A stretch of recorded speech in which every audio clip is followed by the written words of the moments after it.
మీ business ఏదైనా మీ ఊర్లో promotion చేయాలంటే అది సుమన్ టీవీతోనే సాధ్యం. ఇప్పుడే సంప్రదించండి. నమస్తే, వెల్కమ్ టు సుమన్ టీవీ.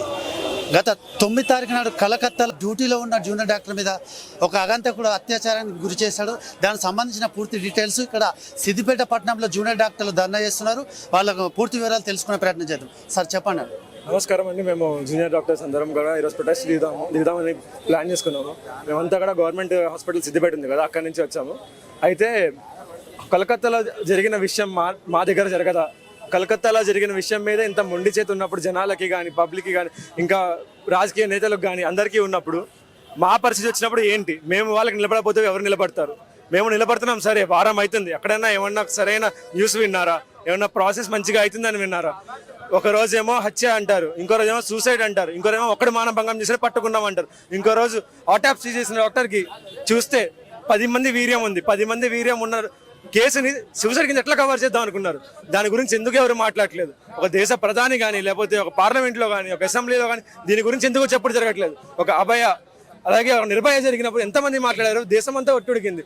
ఒక వైద్యురాలు కాబట్టే వదిలేసారా? ఎందుకు ఇట్లా జరుగుతుంది? మాకేమో ఈ అన్యాయం ఎందుకు? ఎవరు ఎందుకు మాట్లాడట్లేదు? సరే, అక్కడ జరిగింది, రేపన్న రోజు ఇక్కడ జరగదని నమ్మకం ఏంటి? మాకు నమ్మకం లేదు. ప్రభుత్వాలు ఏమన్నా ఒక చట్టం, బలమైన చట్టం కానీ, ఒక యాక్ట్ కానీ తీసుకొస్తే సరే మేము సేఫ్గా ఉన్నాము, పని చేసుకోవాలనే నమ్మకం ఉంటుంది. ఒక డ్యూటీలో ఉన్న డాక్టర్ని, 36 గంటలు డ్యూటీలో ఉన్న డాక్టర్ని, తను డ్యూటీలో ఉన్న టైంలో రెస్ట్ తీసుకుని ప్రాపర్ రూమ్ లేక తన సెమినార్ రూమ్లో వెళ్ళి రెస్ట్ తీసుకుంటున్నప్పుడు అక్కడ అత్యాచారం జరగడం జరిగింది. అట్లాంటి వాళ్ళకి రక్షణ లేనప్పుడు ఇంకా బయట జరిగే స్త్రీల పరిస్థితి ఏంటి? ఒక వైద్యురాల కింద పక్కన పెడితే ఒక స్త్రీయే కదా, ఆమెకి రక్షణ ఏది? దీని గురించి ఎందుకు ఎవరు మాట్లాడలేదు? ప్రభుత్వం మాట్లాడలేదు, అపోజిషన్ మాట్లాడలేదు. ఎందుకు ఇట్లాంటి మొండి వైఖరి? ఇక్కడ మరొక మహిళ జూనియర్ డాక్టర్ గారు, చెప్పండి మేడం దీనికి సంబంధించిన. సడన్గా ఒకరోజు రూమ్కి వెళ్ళి విశ్రాంతి తీసుకుందామన్న టైంలో ఒక night 31 years old female half నేకెడ్గా ఒక రూమ్లో కనిపించింది అన్న న్యూస్. అసలు ఏమైందో ఎవరికి తెలియదు. సడన్గా చూస్తే ఒకరోజు రేప్ అన్నారు, తర్వాత మర్డర్ అన్నారు, తర్వాత ఒకరే చేశారన్నారు. నిన్న చూస్తే సో కాల్డ్ 15th ఆగస్ట్ ఆ రోజు చూస్తే 10 మెంబర్స్ రేప్ చేశారని వచ్చింది. దీన్ని ఎలా డైజెస్ట్ చేసుకోవాలో ఏ ఒక్క ఫీమేల్ డాక్టర్ కూడా అర్థం కావట్లేదు. ఎందుకంటే ఫస్ట్ హోమ్, తర్వాత హాస్పిటల్. మాకు డాక్టర్ అయినందుకు we will feel hospital as our second home. కానీ అక్కడ కూడా మాకు సేఫ్టీ లేదు అనిపించింది. మేము మా ధైర్యం కోల్పోయాం, ఇప్పుడు మా కరేజ్ కోల్పోయాం. కానీ మేము ఫైట్ చేస్తాం. నిన్న వరకు మొన్న వరకు మా కాలేజ్లో ఉండి ఫైట్ చేస్తున్నాం. కానీ ఈరోజు రోడ్డుకు వచ్చాం. ఎందుకు? ఎవరికి తెలీదు. రోడ్డుకి వచ్చేంతవరకు ఇది ఒక సంఘటన జరిగింది అని ఎవరికి తెలీదు. ఈ రోజు తెలుస్తుంది సగం, కానీ ఎవరు రాలేదు మా దగ్గరికి. ఇదే ఒక మీ సిస్టర్కో, బ్రదర్కో, మీ చుట్టూన్న వాళ్ళకి జరిగితే మీ రియాక్షన్ ఇలా ఉండదు. ఇది ఒక డాక్టర్ ప్రాబ్లం కాదు, ఇది ఒక స్త్రీ ప్రాబ్లం, ఇది ఒక ఉమెన్ ప్రాబ్లం. ఇంకెప్పుడు అర్థం అవుతుంది మీకు? ఇంకెలా చెప్తే అర్థం అవుతుంది? ఈ సంఘటన విషయంలో కేంద్ర ప్రభుత్వం కానీ, రాష్ట్ర ప్రభుత్వాన్ని మీరు ఏం డిమాండ్ చేస్తున్నారు? చెప్పండి. అత్యాచారం జరిగిందండి, ఆబ్వియస్లీ ఆయన చావాలి, చేసిన వాళ్ళందరూ చావాలి. భయం ఉండాలి అందరికి. ఇంకోసారి అత్యాచారం చెయ్యాలి, ఒక అమ్మాయి మీద కాదు, ఒక డాక్టర్ మీద కాదు. మా హాస్పిటల్ అంటే టెంపుల్ అంటారు, అలాంటి టెంపుల్లోనే ఇలా చేశారు. అలా చేసినప్పుడు ఏం చేయాలి? వాళ్ళు చావాలి. ఈ 9 days తర్వాత ఇంకా జరిగిన అందరూ వచ్చిపోయిన తర్వాత జస్టిస్ రాదు. ఈ ఫైర్ లోనే వాళ్ళు చావాలి. వాళ్ళు చచ్చిన తర్వాత అందరికి భయం రావాలి. మేము వైట్ కోట్ వేసుకుని, సెటస్కోప్ వేసుకుని పని చేస్తున్నాము అంటే మాకు ధైర్యం ఉండాలి కదా. వాళ్ళు చస్తేనే మాకు ధైర్యం వస్తుంది, అంతే.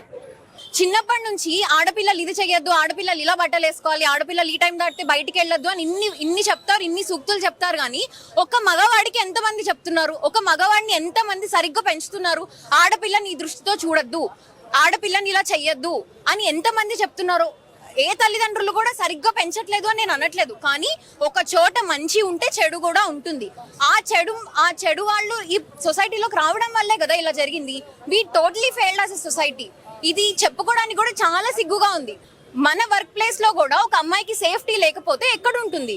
ఇంట్లో సేఫ్టీ ఉండదు, వర్క్ ప్లేస్ లో సేఫ్టీ ఉండదు.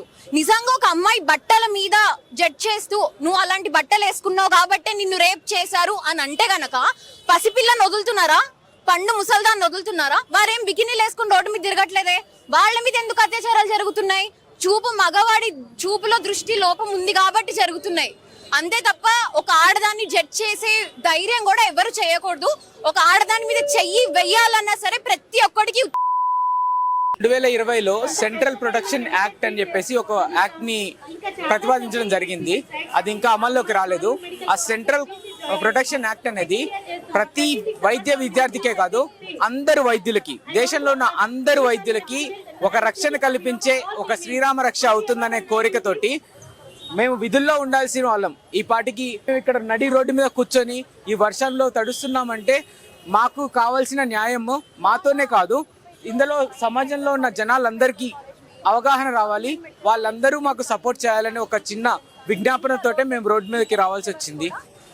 దేశవ్యాప్తంగా అనేక మంది జూనియర్ డాక్టర్లు ధర్నా చేస్తున్నారు. అందులో భాగంగా సిద్దిపేటలో కూడా వైద్య సేవలను కూడా ఆపేసి వాళ్ళు ధర్నా చేస్తున్నారు. అంటే ఇప్పుడు వాళ్ళు కోరుకునేది ఏంటంటే ఇటు ప్రభుత్వాలను కానీ ప్రజలను కానీ ప్రజా సంఘాలను కానీ వీళ్ళకి డాక్టర్లకు రక్షణ కావాలని మహిళా డాక్టర్లు అయితే డిమాండ్ చేస్తున్నారు. కెమెరామెన్ అంజితో భూపతి, సుమన్ టీవీ, సిద్దిపేట.